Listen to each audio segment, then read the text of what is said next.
혹시 이런 순간을 겪으신 적 있으신가요?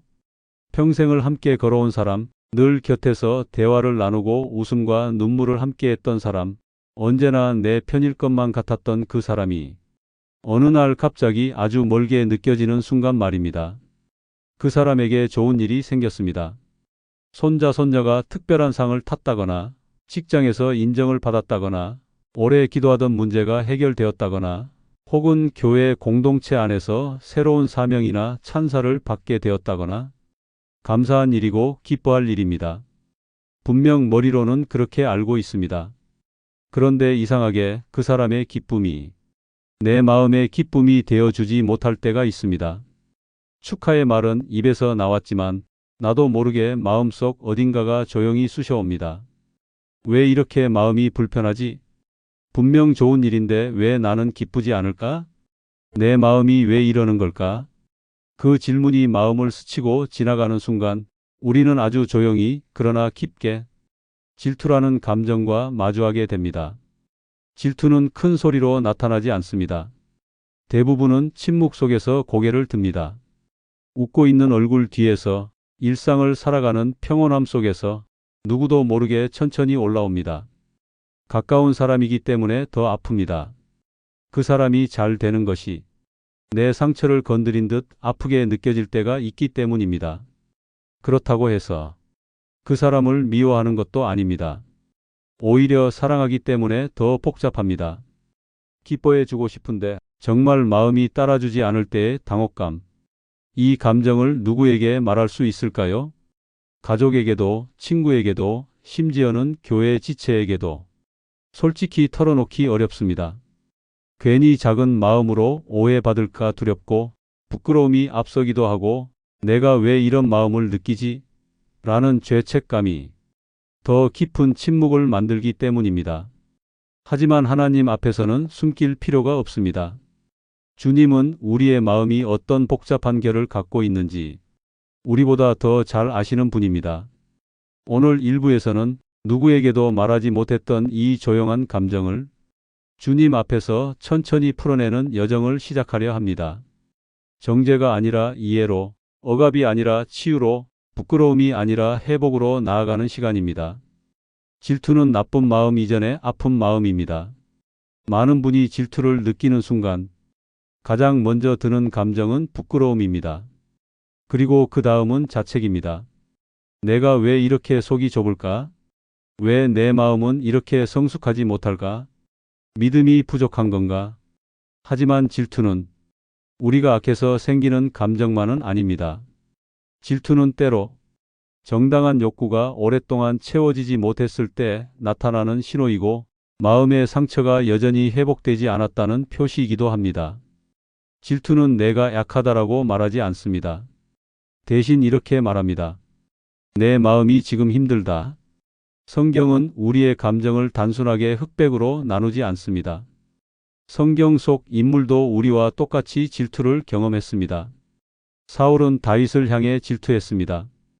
요셉의 형제들은 요셉을 향해 질투했습니다. 모세는 백성 사이의 비교와 시기 속에 서 있었습니다. 심지어 신약에서도 초대교회 공동체 안에 시기와 갈등이 존재했습니다. 성경이 이 이야기를 기록한 이유는 우리가 같은 감정을 느끼더라도 하나님은 우리를 버리지 않으시며 그 감정 속에서도 일하신다는 사실을 알게 하시려는 것입니다. 그러므로 오늘 질투를 느꼈다는 사실만으로 자신을 정죄하지 마십시오. 오히려 내 마음이 지금 무엇을 갈망하는지, 무엇 때문에 흔들리고 있는지 하나님 앞에서 진실하게 바라볼 수 있는 기회로 삼아야 합니다. 가까운 사람에게 느끼는 질투의 복잡한 구조. 첫째, 함께 있다고 믿었는데 나만 뒤에 남겨진 것 같은 느낌. 가까운 사람의 성공이나 은혜는 종종 내 마음 깊은 곳에 자리 문제를 흔듭니다.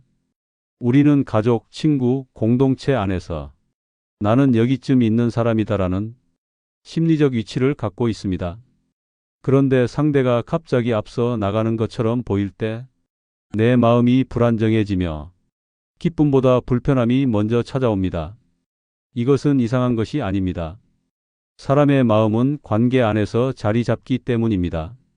그 자리가 갑자기 흔들리면 질투가 올라오는 것입니다. 둘째, 상대의 빛이 내 빛을 가리는 것처럼 느껴질 때, 상대가 칭찬받는 순간 나는 묘하게 작아지는 기분이 듭니다. 그 사람이 잘 되는 것 자체는 감사한데 왜 나는 초라해지는 걸까요?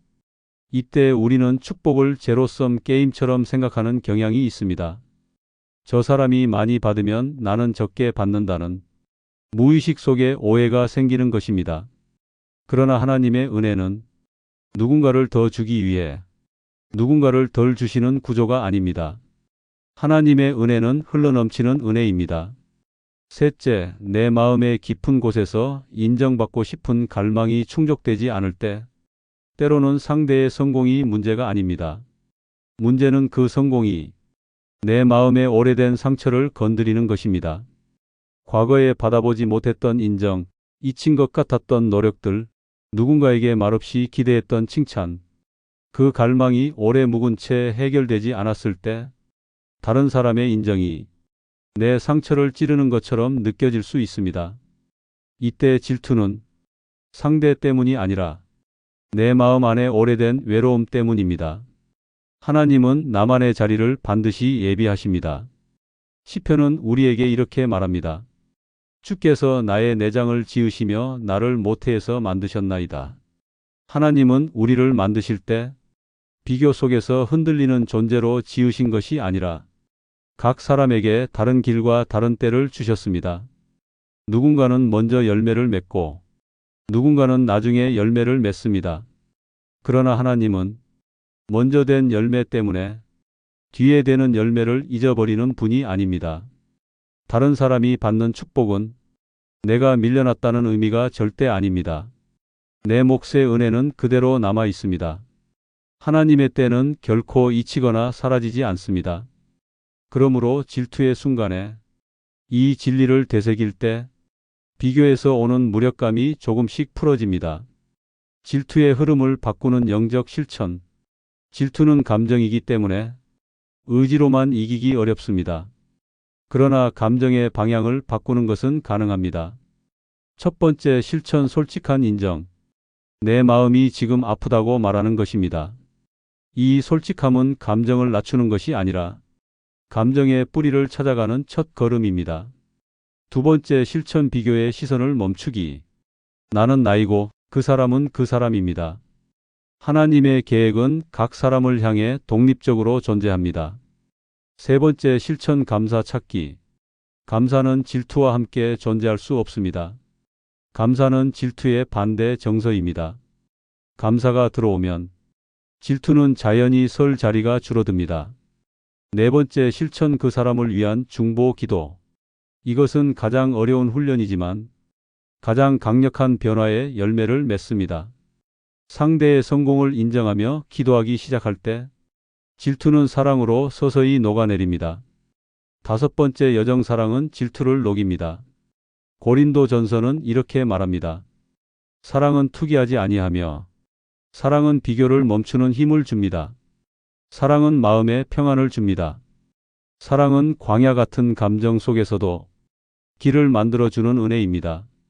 우리가 품는 사랑은 작지만 성령께서 부어주시는 사랑은 질투를 이길 만큼 크고 넓습니다. 오늘도 그 사랑이 우리 마음 깊은 곳까지 흘러들기를 기도합니다. 주님, 가까운 사람을 향해 흔들리는 우리의 마음을 그대로 주님 앞에 드립니다.